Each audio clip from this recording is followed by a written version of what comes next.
today I'm going to talk about a particle that is in Earth's gravitational field, and it's a quantum mechanical particle.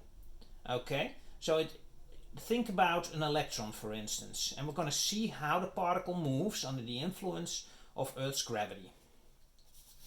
And I'm going to do that with the Schrodinger equation, of course.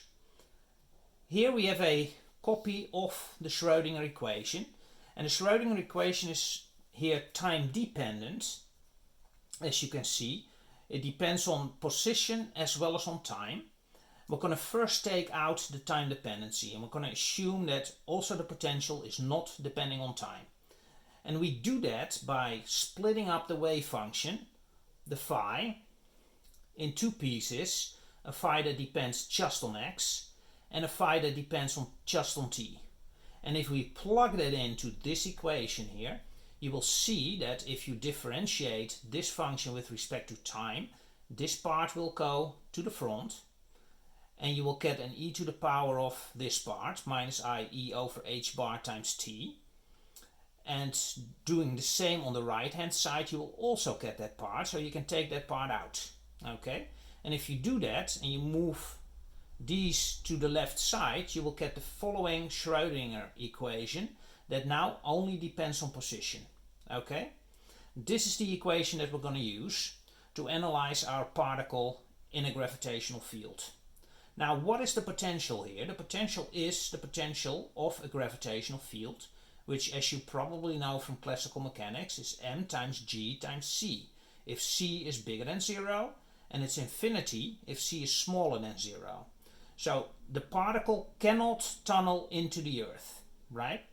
And as you might know, quantum mechanical particles can tunnel through material, but we assume here, if the potential is infinitely high, right, that it cannot, and it will not, because the potential is infinitely high if c is smaller than 0. Okay, so it can only bounce to the surface of the Earth and then bounce back, and you get some bouncing. Okay, so now we're going to insert this potential function here into the Schrodinger equation, into the time-independent Schrodinger equation, and you do that here. And you can see that the only thing I did is I filled out mg times c in for Vx, right? And I assume z is the coordinate instead of x here. Now I'm going to take a little bit of a leap of faith to remodel this equation into something that's very familiar. We're going to assume a new parameter, x, which is expressed as such in z, right? So it's pretty complicated, but it's all constants here. Reparameterization of c into an x type of equation. If you fill this x and this z relationship into this equation, you get a new differential equation, which is a nonlinear differential equation, second order. Okay, it's nonlinear because there's an x here. Now this equation some people might recognize. This is the Airy equation. So the solution for psi x here is essentially the Airy equation over x here, where the Airy equation here with respect to x is defined as such. Okay. Now let's take a look at this solution, and let's fill out some boundary condition, and let's get to a solution of phi. So for reference, x is copied here, my differential equation is copied here. My boundary condition at z equals 0, phi at z equals 0 needs to be 0. What that means for x, right, for this equation, if z is 0 here, you can fill it out here, and you get a certain xz value. So what that means is that psi here, psi for this x value here, that x value here, which is essentially the x0 value if you make c 0 and work this out here, needs to be 0. Or translated into the Airy function of this particular x0 needs to be 0. If you analyze the Airy function, there are many zeros in the Airy function, and I wrote down the first 4. So if this value is minus 2.338, then the Airy function will be 0. Okay, so that's the first node, so to say, R0. And there are many others. R1 is minus 4, R2 is minus 5, R3 is minus 6.787. Later we will see a picture of the Airy function, and we will see indeed that there are many zeros in that function. Okay. So what you now can do is you can now say, okay, if this argument is one of these values, right, which I wrote down here, we can essentially calculate what the various energy levels are for this system. So En can be expressed into a number with a minus sign times Rn. Now Rn's are all negative, as you can see here. That means that the energy levels are all positive, and in addition to that, the energy levels are actually quantized. And that's what you will see a lot in quantum mechanics. Energy levels, in many cases, for many problems, are quantized, and so is this one. So there are quantized energy levels. Why is it quantized? Well, Rn is essentially a discrete set of numbers here, and therefore, and this is also some sort of constant, so the energy level is constant, right? And quantized. Every next energy level is separated from the previous one. It's not a continuous function. If you go back to the phi function that we had in our previous slide, we can also see, and that's the Airy's function of course, that the various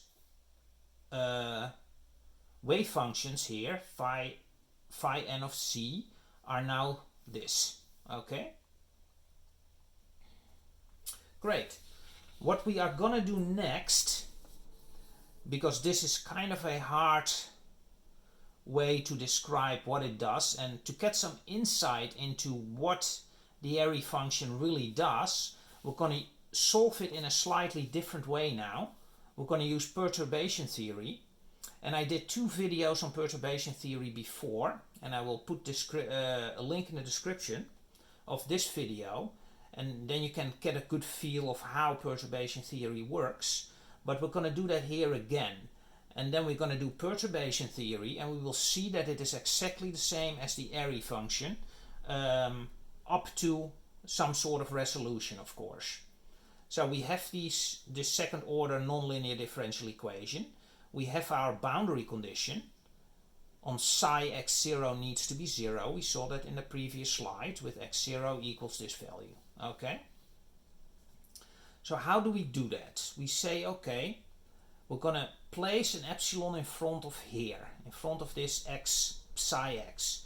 You can do that only if this is very small compared to this. And then you can use a perturbation. So that's what we're going to assume.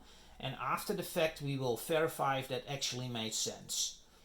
In order to do that, we define a psi x function, which is essentially a series starting from psi 0x. This is usually a certain amount. This amount is much smaller than this amount. This amount is much smaller than this amount, and therefore much smaller than this amount, etc. Right? So it's consecutively smaller corrections on the answer, so to say. And that's what perturbation theory is all about. So we have psi 0x plus psi 1x times epsilon, smaller in quantity than this, plus psi 2x epsilon squared, again smaller than what you see here. Okay? We fill this out into this nonlinear differential equation. And if you do that, you get this form over here. Okay? It's very simple. You differentiate this twice, and you can see that this is exactly the same as this, twice differentiated, minus, then we have to place the epsilon in front of it, x times this function again. Okay? And now we're going to collect powers of epsilon. So the first one, there is no power. The second one is single power of epsilon. We get this function. For the second one, we get this function. And you can also already see the pattern emerge, right? You see that if you would continue this process, that the solution is psi 0 double derivative times x plus this series of psi n double derivative x minus x psi n minus 1 times x, right? And you will see that. Now in order to, so what we essentially did is we had this very complex nonlinear differential equation and we transferred it into a whole series of very simple differential equations that you can very easily solve. Okay? So how do we do that? In order for this to be equal to 0, it better be that this term is 0 for all n's and this is also 0. And that's what we do in our next one. So we say, okay, psi 0 double derivative x equals 0, right? We're going to integrate this twice and we get the following result using this boundary condition. The beta I did not resolve, but that's just normalization of the wave function, okay? So you can do that in the end if you want to. Now let's go to psi 1 double derivative x minus x times psi 0x equals 0. This is already also very easy to solve. You can fill out this value in here, integrate twice, and you get this result. Okay? And you do that for psi 2, for psi 3, etc., etc., etc. And if you add all these terms up, okay, you get your psi x. And this better be equal to the Airy's function, of course, up to a certain resolution, right? So I did it here all the way up to x to the 10th, so it's accurate up to that power and not more. So if you add all these up, you get this. And again, beta is the normalization of the wave function, right?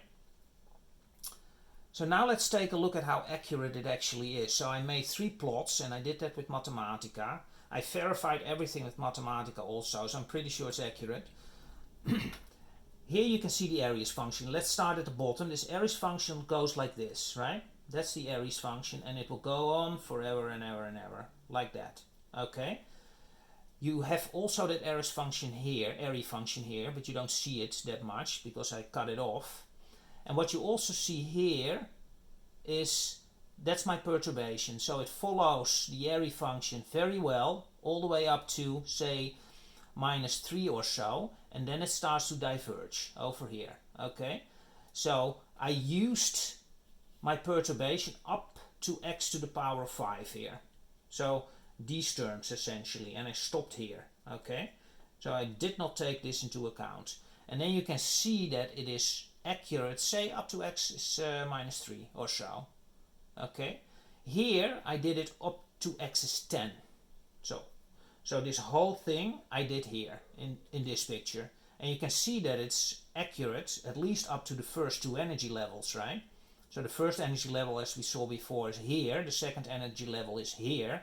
So up to these energy levels, it's very accurate. After that, it starts to diverge and move out. Okay?